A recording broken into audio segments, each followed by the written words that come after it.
நம்முடைய தமிழ் மொழி உலகிலேயே மிகவும் தொன்மையான மொழி எந்த தேசத்திடம் இருக்கின்றதோ அந்த தேசத்திடம் பெருமிதம் பொங்க வேண்டுமா கூடாதா சொல்லுங்க.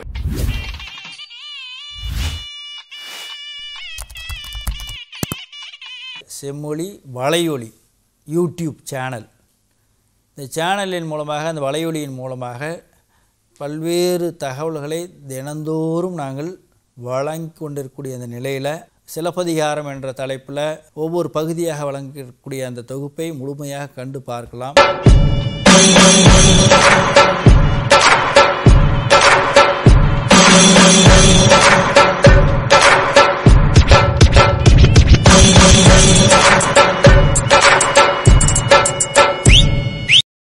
This is a continuation of the lecture on Kamba-Ramayanam as a matchless world classic, and this part deals with the afterlife of Kamban's Ramayana, that is the impact of Kamban's Ramayana on the later Ramayanas written in various parts of the world in different languages. Derrida has rightly said that the great works in dead languages survive only in translations. This is the fate of Iliad, Odyssey, Aeneid, Divine Comedy, Valmiki's Ramayana and Vyasa's Mahabharata. But the afterlife of Kamban's epic is a glorious one, as it has had its impact on almost all the Ramayanas written later in India and abroad. In addition to being read in the original by a large population of Tamil speaking peoples in several countries, it has reached Burma, Indonesia, Malaya, Philippines and Thailand through the Ramayanas in the language of those countries. In the Ramayana tradition in Southeast Asia, by a scholar Singaravelu Sachidanandan, there are detailed accounts of the borrowings of those Ramayanas from the Tamil epic, giving archaeological and literary evidences. G. Coed in his The Indianized States of Southeast Asia, that is the name of his book, The Indianized States of Southeast Asia, he established that the South Indians who migrated to Southeast Asian countries made a substantial contribution to their culture. The essay on the Malay Ramayana by A. Dawson rejected the commonly held opinion that the Malay Ramayana was a slavish translation of Valmiki's work. Later, many scholars wrote to say that the Ramayanas in the Southeast Asian languages differ much from Valmiki's version and that their sources were to be found elsewhere. H. Juin Bole in his articles, several articles, showed that the names of characters in the Malay Ramayana are Tamil names. Another article by Rassers made it clear that many of the sub-stories found in the Malay epic, differing from Valmiki's epic, were indebted to the Indonesian Ramayanas, which had been borrowed from Kamba-Ramayanam. H. Prince in the Cone and another article in a brief survey of cultural Thailand, that is the name of his book, identified the Tamil elements in the Thai epic. It is reliably learnt that the author of Ramacharita-Manasa, Tulasidasa, who lived in the second half of the 16th century and the first half of the 17th century, worshipped Rama as an avatar of Vishnu and made holy trips to South Indian shrines, including the one in Rameswaram. When his Ramayana was wrongly stated to be a translation of the Shambhu Ramayana in Sanskrit, one Grierson, a great scholar, in his essay, Is the Ramayana of Tulsidasa a translation, established beyond doubt that the Sambhu Ramayana was a translation of the Hindi epic. The influence of Kamban's work on the Ramayana of Tulsidasa is the subject of a research work called A Comparative Study of Kamba Ramayanam and Tulsi Ramayana, which draws our attention to the similarities to be found in the two epics. Following the Tamil Agam tradition, Kamban, differing from Valmiki, makes Rama and Sita meet before their marriage and fall in love with each other at the first sight. This is the Kamban's description of the meeting. The Great One had a close look at her. She also had a close look at him. Her spear-like eyes struck his shoulders. His lotus-like eyes struck her breasts. He entered her heart and she entered his heart. When those who have been parted from each other meet, should they exchange words? Her love sickness, that is Sita's love sickness, after the meeting is vividly described by Kamban in 42 stanzas. This meeting of the two is thus described as the meeting of Vishnu and Lakshmi. All these details are exactly reproduced by Tulsidasa in his account of the encounter between Rama and Sita in King Janaka's palace park a day before Rama breaks the mighty bow and wins her hand. Through her eyes, this is Tulsidasa's description, through her eyes she drew him into her heart. As soon as his form got into her heart, she closed her eyes. When she thought of the difficulty of breaking Shiva's bow, she felt terribly sad and went weeping. His black shape got deeply imprinted in her heart. Rama, who kept seeing her till she left the place, drew her picture in his heart with the ink of love. In Valmiki's Ramayana, Surpanakha is shown as an ugly woman appearing before Rama in a cruel form.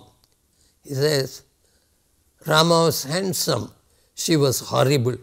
Her waist was slim, his waist was slim, hers was too big. His eyes were large, hers were narrow. His hair was beautiful, hers was brown. His full form was pleasing, hers was repulsive. His voice was sweet, hers was harsh. He was youthful, she was old.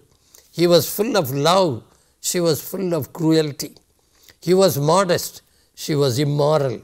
He was attractive, she was unattractive. This is Valmiki's description. But in Kamban's account of the meeting, Surpanakha assumes the form of a young attractive maid when she appears before Rama. Tulsidasa also follows Kamban in his presentation of the cruel-hearted woman Surpanakha. The Malay Ramayana is called Hikayat Sri Rama, which means the story of Sri Rama. This prose work was composed during the period from the 13th century to the 17th century. The Thai Ramayana is called Ramakeen, which means Rama's fame. This was written by the King Rama I, who had as his source the oral and written works in the Thai language. Ramakeen consists of 52,086 stanzas of 1,95,840 words. In both of these works, we discern the profound influence of Kamban's magnum opus, that is, the Thai and the Malay Ramayanas. They are indebted to Kamban. They not only wherever he differs from Valmiki, but also where all the four agree as mentioned in the long catalogues given by Singaravelu. These are the similarities that he identifies in his thesis. Number 1, the similarities in the 4 Ramayanas with regard to Ravana's ancestors. Number 2, the similarities in the 4 Ramayanas with regard to the birth of Rama and his brothers. The Malay Ramayana borrows the following details from Kamban. In the sacrifices conducted by Dasaratha, it was cooked rice which was offered to the gods. Rama was green hued, Ilakwan was golden yellow in complexion. Bharadan is the name of the second son of Dasaratha. The Thai Ramayana takes the following details from Kamban. To Vasitan, Dasarathan expresses its desire to perform a sacrifice in order to get a son. Vasitan advises the king to invite Kalaikodu, a rishi, to his kingdom. In Valmiki, the rishi is called Rishyasiringa, but Kamban gives him the name Kalaikodu Munivar. The food offered in the sacrifice is only cooked rice, the Malay and Thai Ramayanas. When Vishnu comes down to the earth as Rama, his snake Anandan takes the form of Ilakwan, his chakra is born as Bharadan, and his conch becomes Chatrukan. Rama's complexion is black, Ilakwan's golden yellow. Rama is taught various arts by Vasitan and Vishwamitran. Marisan and Subahu are the sons of an Araki. Number 3, similarities in the 4 Ramayanas with regard to the birth and wedding of Sita. The Thai Ramayana borrows the following details from Kamban. When Rama and Ilakwan walk along the palace road together with Vishwamitra, Sita and Rama see each other and fall in love at the first sight. The bow that is to be handled in the competition for the hand of Sita was once used by Lord Shiva to burn the city of Tiripuram. The very same name Tiripuram is used in both the epics, that is Malay and Thai Ramayanas, as in Kamban's Ramayana. The description of Shiva's feelings on seeing Rama is almost the same as in Kamban. Number 4, similarities in the 4 Ramayanas with regard to Rama's leaving for the forest. The information that is found in the Malay and Thai Ramayanas but not in Valmiki is that Kaigeyi's servant maid Kuni takes revenge on Rama for having been attacked by Rama's arrows when he was young. This has been evidently borrowed from Kamban. Number 5, similarities in the 4 Ramayanas with regard to the kidnapping of Sita. In Kamban's Ramayana, Surpanaha takes the form of an attractive maid, whereas in Valmiki she is an ugly Rakshasi. The Malay and Thai Ramayanas faithfully follow Kamban's version. Number 6, similarities in the 4 Ramayanas with regard to the presentation of the 2 characters Vali and Sugrivan. Number 7, similarities in the 4 Ramayanas with regard to the character Hanuman. According to Suniti Kumar Chatterjee, the Tamil word An Mandi, that is male monkey, became Hanuman in Sanskrit. Then similarities in the 4, number 8, similarities in the 4 Ramayanas with regard to the meeting between Rama and Hanuman. Number 9, similarities in the 4 Ramayanas with regard to Hanuman's visit to Sri Lanka. In Kamban, Rama asks Hanuman to tell Sita about their falling in love with each other at the first sight. The Thai Ramayana borrows this from the Tamil version. Number 10, similarities in the 4 Ramayanas with regard to the building of the bridge. Number 11, similarities in the four Ramayanas with regard to the happenings during the first phase of the war. The Malay and Thai Ramayanas, differing from Valmiki, are indebted to Kamban for the episode of the death of Kumbhakarnan in the war before Indrajit goes to the battlefield.